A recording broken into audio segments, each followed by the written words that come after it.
Bab 39. Naura, kamu tidak sepadan dengan sepatu Sharon. Sharon, kenapa kamu di sini? Tiba-tiba terdengar suara laki-laki dari belakang. Sosok tinggi yang agak kurus, rambutnya pendek dan tampan, tapi terlihat muram. Sharon menegang dan ternyata itu adalah Doni. Naura secara alami mengenali Doni. Ketika kakek Ferdi mengirim seseorang untuk menyelidiki Sharon, dia juga membaca sejarah pernikahan Sharon yang berantakan. Memalingkan matanya, Naura segera melangkah maju, menunjuk ke Sharon dan membentak, "Tuan Nugroho, wanita ini adalah mantan istrimu, kan? Apakah kamu tahu apa yang dia lakukan padaku barusan? Aku memintanya untuk tidak merayu tunangan aku, tapi dia mendorong aku dengan keras, mencoba menyakiti anak di perutku. Untungnya, aku merespons dengan cepat dan memegang lemari parfum, tapi sekarang parfumnya rusak. Sekarang toko memintanya ganti rugi dan dia terus menyangkal. Gimana menurutmu?" Ekspresi Doni berubah tegas ketika dia mendengar kata-kata itu. Dalam beberapa hari, itu akan menjadi pernikahannya dengan Wendy. Dia datang ke sini untuk membeli beberapa aksesoris untuk pernikahan. Awalnya, dia tidak terlalu memikirkan untuk menikah. Ketika dia melihat Sharon dari kejauhan, dia merasa sangat senang. Tapi dia tidak pernah berpikir bahwa Sharon benar-benar terlibat dalam perselisihan dan akan mendorong seseorang. Dia bahkan mendorong seorang wanita hamil, supaya bayi di perut wanita itu mati. Kenapa Sharon bisa menjadi seperti ini? Mata Doni suram, dia menatap Sharon dalam-dalam, tiba-tiba mengeluarkan dompetnya, mengeluarkan kartu bank, menyerahkannya kepada pegawai toko dan berkata, "Berapa banyak, aku akan membayar." Sharon berpikir itu konyol bahwa seseorang membayar untuk dirinya. "Apakah kamu pikir aku mendorongnya?" Sharon mengerutkan bibirnya dan bertanya. "Bukan," Doni berkata dengan dingin dengan ekspresi ragu-ragu. Sharon tersenyum, dia bahkan tidak mengerti kenapa Doni menganggap dirinya begitu buruk dan sejahat itu. Ternyata Doni memang tidak pernah percaya padanya, apapun yang terjadi. Dengan ekspresi datar, Sharon menarik kembali kartu bank di tangan pegawai toko, mengembalikannya ke tangan Doni dan berkata dengan dingin, "Aku tidak perlu kamu membayar untuk aku akan menangani urusan aku sendiri. Kamu pergi." Sharon. Doni marah, dia datang untuk menyelesaikan masalah untuknya, terlepas dari kecurigaan sebelumnya dan tapi wanita ini menolak kebaikannya di depan umum. Memegang tangan Sharon, Doni menggertakkan giginya dan berkata, "Jangan membuat masalah lagi, ikut aku." "Aku tidak akan pergi." Sharon melepaskan tangan Doni. Ekspresi Doni semakin muram dan dia meraih Sharon lagi. "Terus kamu mau ngapain? Kamu mau tetap di sini dan dipermalukan?" "Sharon, jangan pikir aku masih peduli padamu. Aku cuma kasihan sama kamu, dia wanitaku. Apakah aku membutuhkan kamu untuk mengasihaninya?" Suara yang sangat dingin terdengar dari pintu. Tubuh Naura sedikit membeku dan dia menoleh untuk menatap pintu dengan takut. Sharon juga menatap dan sosok tinggi itu sudah berjalan ke arahnya. Dalam sekejap semua orang yang memperhatikan langsung terdiam dan para menatap penuh rasa kagum. Mereka seperti belum pernah melihat pria tampan, tinggi dengan pakaian Armani yang menunjukkan kekayaannya, terlihat seperti dewa dan membuat orang langsung terpana. Hans tidak peduli dengan tatapan orang lain, hanya terus menatap ke arah Sharon, meraih bahunya dan berkata dengan tegas, "Beraninya sampah seperti dia menarik kamu." Sharon sedikit menoleh, merasa perkataannya terlalu kejam dan setelah itu Doni berkata dengan muram, "Hei Hans, siapa yang kamu sebut sampah? Bukankah kamu sendiri yang mengakuinya?" Hans berkata dengan acuh tak acuh dan bahkan tidak repot-repot menatapnya. Dia menatap langsung ke Naura dan bertanya, "Apakah kamu masih mau aku kirim kamu ke kantor polisi seperti terakhir kali?" Naura ketakutan dan berkata, "Hans, kamu salah paham, kali ini benar-benar Jalang itu yang mau mendorongku dan mencelakai anakku, ada video CCTV dan aku memang korbannya."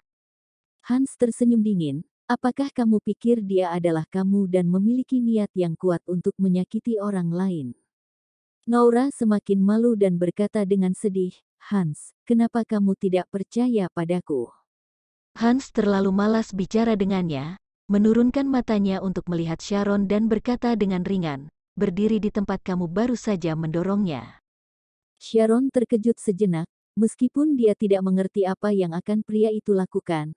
Dia masih mematuhi kata-katanya, berdiri sekitar 1 meter dari lemari parfum dan berkata, tadi Nona Chandra sedang berdiri di depan aku, dia meraih tangan aku, mencakar punggung tangan aku dan kemudian aku melambaikan tangan karena sakit. Itu sebabnya dia hampir jatuh. Hans, jangan percaya kata-katanya. Aku tidak mencakar tangannya. Dia yang mendorongku dengan keras. Naura segera menyangkal. Kalau begitu biarkan dia mendorong lagi sekarang, Hans berkata dengan dingin.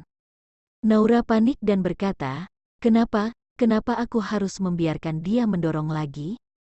Gimana kalau anakku celaka? Bagaimana jika dia mendorong anak aku pergi? Kalau begitu, coba dengan orang lain.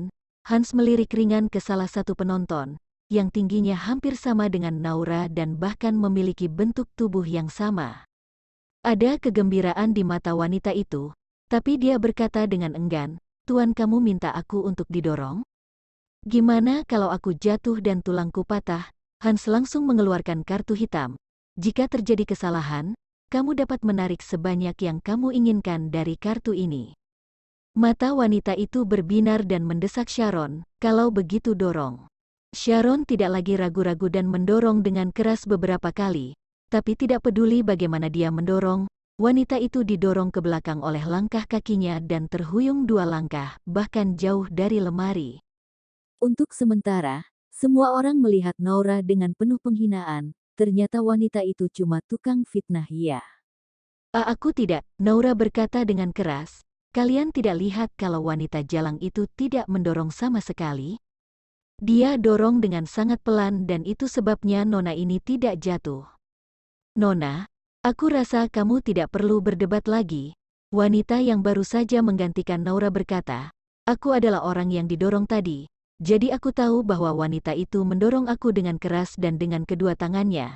Tapi tidak peduli seberapa keras dia mendorong, tidak mungkin buat aku terjatuh. Apalagi dia dorong kamu dengan satu tangan, kamu omong kosong. Naura menunjuk wanita itu dan memarahi, jangan hanya melihat tunangan aku tampan dan mau menyapa tunangan aku, kamu murahan seperti jalang. Wanita itu kesal dan membalasnya, apa kamu bilang? Kalau aku seorang pria, aku lebih memilih bersama dengan wanita penggoda daripada wanita kasar dan tidak masuk akal sepertimu. Itu benar, kamu jelas jatuh sendiri dan kamu terus menyalahkan orang lain. Kamu bersikeras supaya dia minta maaf kepadamu, jadi kenapa kamu tidak minta maaf padanya? Ya, tolong minta maaf kepada wanita itu. Untuk sementara waktu, Naura menjadi sasaran kritik publik. Dia menjadi marah dan bergegas menamparkan Sharon. Kamu masih mau cari masalah? Hans menggenggam pergelangan tangannya dengan dingin. Naura, mungkin aku harus mengirimmu ke kantor polisi agar kamu bisa kasih kamu pelajaran? Wajah Naura jadi pucat dan dia ingat bahwa Hans masih memiliki bukti kriminal dari rumah sakit bedah plastik. Tapi Naura teringat kalau kakek Ferdi pasti akan membantunya. Meskipun sudah tidak begitu menyukainya dan tidak peduli kesalahan apapun, kakek pasti akan memaafkannya. Memikirkan hal ini, Naura berkata dengan percaya diri, tentu saja, aku tahu kamu tidak akan melakukannya. Hans mencibir, mengeluarkan ponselnya dan menelepon, kirim bukti Naura ke kantor polisi. Mata Naura melebar, seolah dia tidak percaya bahwa Hans benar-benar memperlakukannya seperti ini. Wajahnya langsung memerah dan bertanya dengan marah, Hans, kenapa kamu menyakitiku untuk wanita murahan sepertinya? Dari awal hingga akhir, bukankah kamu yang menyakitinya? Kata Hans dingin dan dia tidak mengatakan apa-apa lagi. Dia menarik Sharon dan pergi. Naura langsung berlari ke depan Hans dan berkata, Hans, apakah kamu lupa bahwa kakekku menyelamatkan kakekmu? Kamu tidak bisa memperlakukanku seperti ini. Kamu tidak boleh kirim aku ke kantor polisi. Itu kakekmu, bukan kamu. Wajah tegas Hans tidak menunjukkan kehangatan dan berkata dengan dingin, Naura, kalau kamu tidak mau pergi ke kantor polisi, cepat minta maaf kepada Sharon. Kamu mau aku minta maaf padanya? Naura berkata dengan suara keras, kenapa aku harus meminta maaf kepada wanita murahan? Saat kamu memakinya, kamu kira kamu layak, Hans berkata dengan marah dan ekspresinya penuh jijik. Naura merasa takut, tapi masih berkata dengan percaya diri, kenapa aku tidak layak? Aku putri keluarga Chandra dan dia, tapi kamu sama sekali tidak berarti. Hans dengan dingin memotong perkataannya, di mataku bahkan kamu tidak sepadan dengan sepatu Sharon. Beberapa orang yang menonton tertawa. Naura yang merasa malu, wajahnya memerah dan semakin marah mendengar cibiran itu. Kenapa kalian tertawa? Diam. Hei, kamu kira kamu putri kerajaan atau apa? Sombong banget sih, dengan kepribadian kamu ini kamu lebih cocok jadi pelayan Dev. Sudah jelas kamu yang salah, tapi masih tidak mau minta maaf. Dasar tidak tahu malu. Katanya memang ada orang yang benar-benar tidak tahu malu dan kita sudah melihatnya hari ini. Bab 40, kamu bersama Hans karena marah padaku. Naura tidak pernah diejek seperti ini sebelumnya, sangat marah untuk sementara waktu, bergegas dan menamparkan kedua wanita itu. Tentu saja dua wanita itu tidak terima, kalian berdua berani menamparku? Naura menutupi wajahnya, sampai sekarang dia merasa lebih unggul dan yang lainnya bukan apa-apa, jadi dia marah lagi. Hans melirik Naura dengan dingin, yang tidak berbeda dengan wanita gila dan menarik Sharon keluar dari toko. Sharon menoleh dengan ragu-ragu, hanya untuk melihat Naura dijambak dan dicakar oleh kedua wanita itu, dan berkata, Tuan Wijaya, kamu pergi begitu saja, kamu tidak mau menghentikannya? Hans mencibir, siapa dia, apa hubungannya denganku sampai aku menghentikannya? Tapi jika dia mengadu pada tetua Wijaya, kakekku pernah memanjakannya, tapi itu tidak berarti kakekku tidak bisa menilai benar dan salah. Hans berkata dengan acuh tak acuh, dan jika Naura berani melaporkan masalah ini kepada kakek, itu hanya akan membuat kakek lebih kecewa padanya. Sharon memikirkan teringat akan tetua Wijaya ketika di rumah sakit operasi plastik. Tetua sangat menyayangi Naura, tapi wanita itu sudah mengecewakannya dan membuat tetua juga sangat menyesal. Sambil menghela nafas, Sharon menyadari bahwa tangannya masih dipegang oleh Hans. Dia mencoba menarik tangannya sedikit dengan malu-malu dan bertanya, "Oh, ya, Tuan Wijaya, kenapa kamu ada di sini?" Hans tidak menjelaskan, hanya melirik jari Sharon yang tidak nyaman dan bertanya dengan ringan, "Kenapa kamu di Cartier?" Sharon tampak malu dan berkata, aku membelikan kamu hadiah. Tes pertamaku di grup Wijaya berjalan dengan baik hari ini, jadi aku mau berterima kasih karena sudah memberiku kesempatan untuk wawancara. Sharon sebenarnya sedikit bersalah ketika dia mengatakan ini, karena dia masih tertarik tentang apa yang dikatakan Karel.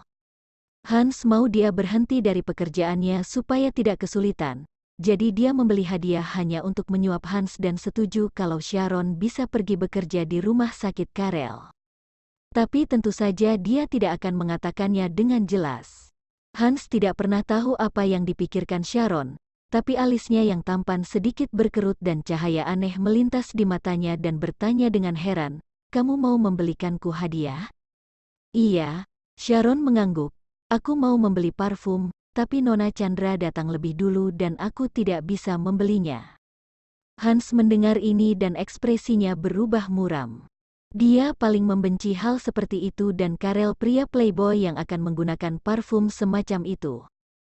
Tentu saja Sharon melihat ketidaksukaan Hans dan bertanya, "Lalu apa yang kamu suka? Aku akan membeli yang lain." "Apa yang kamu suka?" Hans terkejut, menatapnya sejenak dan berkata, "Pikirkan sendiri." Telepon berdering tepat pada saat ini dan asisten khusus memanggil, "Presdir, ruang pameran sudah disiapkan. Kapan kamu akan datang?" Segera Hans menutup telepon dan berkata kepada Sharon, "Aku kasih kamu waktu 1 jam, setelah pengawal akan menjemputmu nanti." Setelah berbicara, dia pergi saja. Jadi apa yang Sharon beli untuknya? Setidaknya pria itu harus memberinya petunjuk. Sharon terdiam dan tersedak dan tiba-tiba melihat sosok Hans berjalan menyamping ke dalam lift. Cahaya bersinar yang mengenai klip dasi di dadanya. Ya, Sharon tidak mampu membeli kancing manset, dia bisa membeli klip dasi dan jika dia tidak mampu membelinya, dia masih bisa membeli beberapa dasi. Setelah mengambil keputusan, Sharon memutuskan untuk mengunjungi beberapa toko merek lagi. Namun, hanya setelah mengambil beberapa langkah, pergelangan tangannya diraih seseorang. Dia pikir Hans kembali, ketika dia berbalik, dia tanpa sadar bertanya, "Tuan Wijaya, ada apa?" "Tuan Wijaya, apakah kamu benar-benar jatuh cinta padanya?" Doni menatap Sharon dengan mata berapi-api. Dia mengikuti sepanjang jalan dan dia melihat dua orang ini mengobrol bergandengan tangan di koridor. Tapi keindahan cinta semacam ini bukankah hanya untuk Doni? Memikirkan pengkhianatannya, Doni berkata dengan penuh kebencian, "Sharon, kamu kira bisa mendapatkan Hans? Kamu tidak sadar diri ya? Kamu kira keluarga Wijaya mau menerima wanita janda seperti kamu? Dia pasti cuma mau bermain denganmu." Sharon menarik tangannya tanpa ekspresi dan berkata dengan dingin, "Tuan Nugroho, siapapun pria yang aku dekati, bukan urusanmu dan kita sudah cerai. Meskipun Tuan Wijaya bermain denganku, aku senang karena dia percaya padaku, ya, setidaknya Hans memilih untuk mempercayainya setiap saat." Pria itu tidak pernah mendengarkan kata-kata Naura dan ketika Sharon dianiaya dan akan membantunya. Tapi Doni tidak pernah percaya padanya. Dulu mereka adalah kekasih tapi kepercayaan pria itu tidak sebaik orang asing. Betapa sedih dan konyolnya. Doni terdiam sejenak dan memikirkan ketika di Cartier sebelumnya, dia benar-benar mengira Sharon adalah wanita jahat dan menuduhnya. Tapi wanita itu bahkan bisa pergi dengan Hans dan merayu pria lain, jadi mana mungkin Doni bisa mempercayainya? "Tuan Nugroho, jika kita bertemu lagi lain kali, anggap saja kita tidak saling kenal." Sharon berbalik setelah dia selesai berbicara. "Aku belum biarkan kamu pergi." Doni menggenggam tangannya lagi.